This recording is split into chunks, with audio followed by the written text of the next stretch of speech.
क्या आपने महादेव के उस महान गण के बारे में सुना है जिसने धरती पर मौजूद सारे समुद्रों को सिर्फ एक सांस में पी लिया था? हाँ, हम बात कर रहे हैं महान तपस्वी महर्षि अगस्त्य की। लेकिन आखिर एक आर्ष को ऐसा क्यों करना पड़ा? इस रोंगटे खड़े कर देने वाली कहानी की शुरुआत होती है वृत्रासुर नाम के एक प्रलयंकारी राक्षस से। जब देवराज इंद्र ने भयंकर युद्ध में वृत्रासुर का वध कर दिया तो उसका खूंखार सेनापति कालकेय अपनी पूरी राक्षसी सेना को लेकर भाग गया। अपनी जान बचाने के लिए वह असीम समुद्र की अनंत गहराइयों में जाकर छिप गया। अब इन काल के राक्षसों ने एक खौफनाक चाल चली। दिन के उजाले में वे समुद्र की तलहटी में छिपे रहते, जहां देवता कभी पहुंच नहीं सकते थे, और जैसे ही रात होती वे समुद्र से बाहर निकलते और धरती पर त्राहिमाम मचा देते। वे चुन चुन कर तपस्वी आर्षियों को जिंदा निगल जाते, आश्रमों को जला देते और सारे यज्ञों को नष्ट करने लगे ताकि देवताओं की शक्तियां हमेशा के लिए खत्म हो जाएं। धरती आर्षियों के खून से लाल हो गई।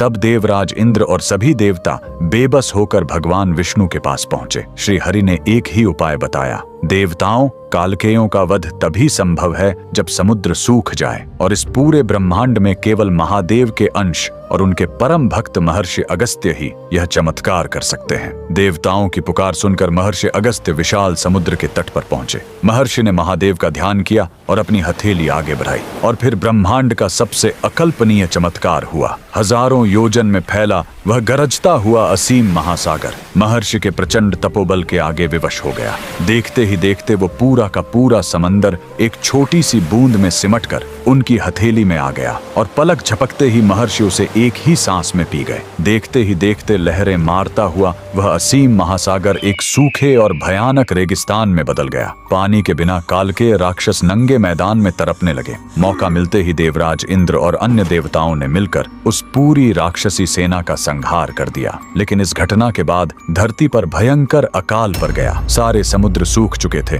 और त्राहिमाम मच गया। तब कई पीढ़ियों बाद भगवान श्री राम के महान पूर्वज राजा भगीरथ ने ब्रह्मा जी की कठोर तपस्या की और उनके कमंडल से माता गंगा को धरती पर भेजने का वरदान मांगा। स्वर्ग से गिरती गंगा के प्रचंड वेग को महादेव ने अपनी जटाओं में बांध लिया। फिर शिव की उन जटाओं से बहती हुई उस पावन जलधारा ने पूरी धरती की नदियों को जीवन दिया और जाकर उन सूखे हुए विशाल गड्ढों को फिर से लबालब भर दिया, जो आज महासागर कहलाते हैं। अगर महादेव के इस महान भक्त के तपोबल और माता गंगा के इस अद्भुत अवतरण ने आपके रोंगटे खड़े कर दिए हों तो कमेंट्स में पूरी श्रद्धा से हर हर महादेव और जय गंगा मैया जरूर लिखें।